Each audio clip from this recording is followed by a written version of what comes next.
I'm gonna need y'all to get your kids off the internet. I'm gonna need y'all, even who aren't kids, to touch some fucking grass.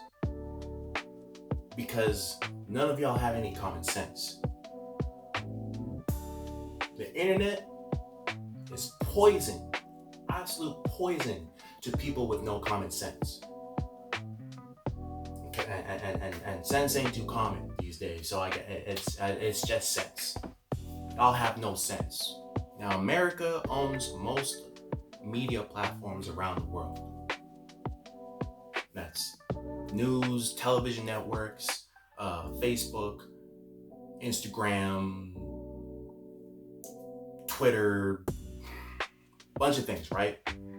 These are things that we use on a daily basis, especially when it comes to trying to figure out a demographic that you're not familiar with.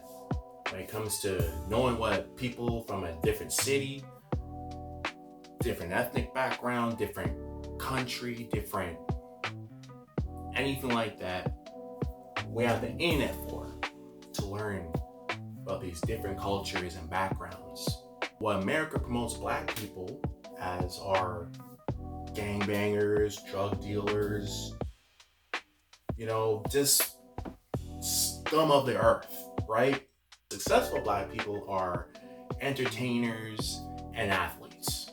So they're not just programming people outside of America that this is what Black people are. It's not just the Chinese that think this is what Black people are. It's not just people from India that think this is what Black people are. It also programs Black youth inside of North America that this is what Black people are. I gotta sell drugs, I gotta do this, I gotta do that. And the only way to make it out is either rap or basketball. Why are Black people committing all these crimes? Because it's as designed. This is part of systemic racism. America doesn't promote our doctors. They don't promote our inventors. That's just not interesting enough. Athletes and rappers are more flashy, more, wow, like, that gets people's attention. That gets them paid. White people make the majority of North America. But for whatever reason, their crimes don't go viral like a Black person heading a police chase or a Black person robbing stores or whatnot. Blue collar crimes like scamming people out of their money just isn't interesting.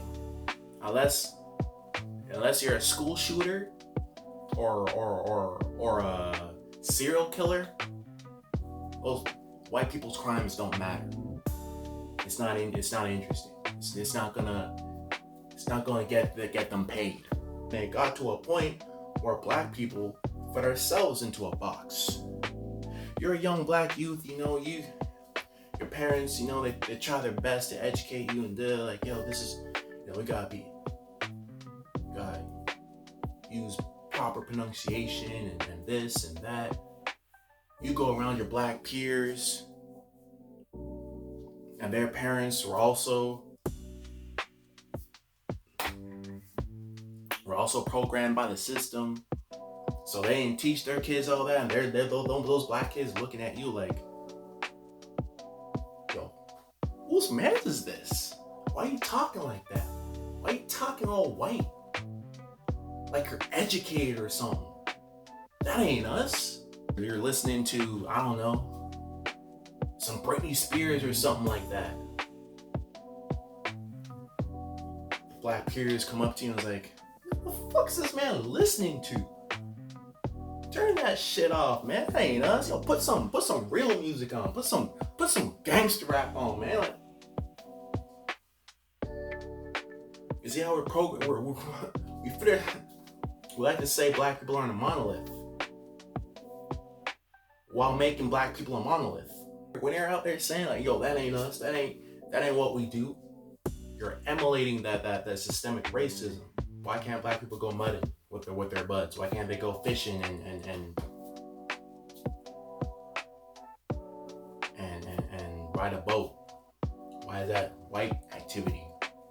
Why are black activities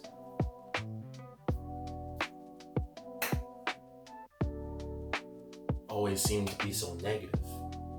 Because that's what the system made us. That's how we've been programmed. That's why we make up these alleged statistics. We overrepresent these statistics. I don't want to seem like a loser with my black peers because I'm not black enough. I'm gonna be a stereotype too. I'm gonna be doing what they're doing, what they've been programmed to be, what black is. But what about the black people who don't want to?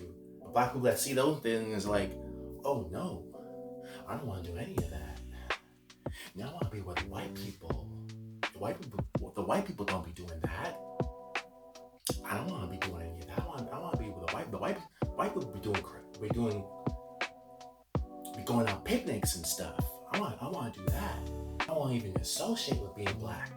So now, the systemic racism have made coons, Uncle Toms, and now we got another division between the black community itself, and that's just black Americans. They're very good at dividing black Americans.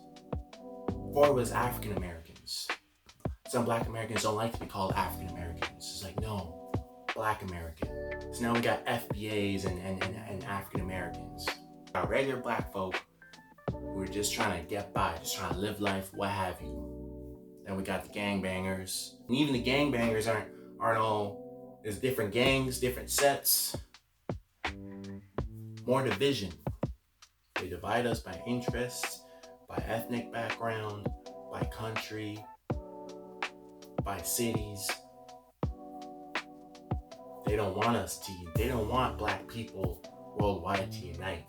That's the systemic racism that media promotes. Most people, when we say Afro-American, they think only of the Negroes in the United States. But they don't realize that 2/3 of Brazil consists of people of African blood, which means they're also Afro-American because Brazil is in South America. And in all of these, many of these countries in South America and Central America, and even in Canada, they are heavily populated with people whose ancestors came from Africa. So when you total up the number of Afro-Americans, real Afro-Americans, in the Western Hemisphere, there are perhaps 100 million.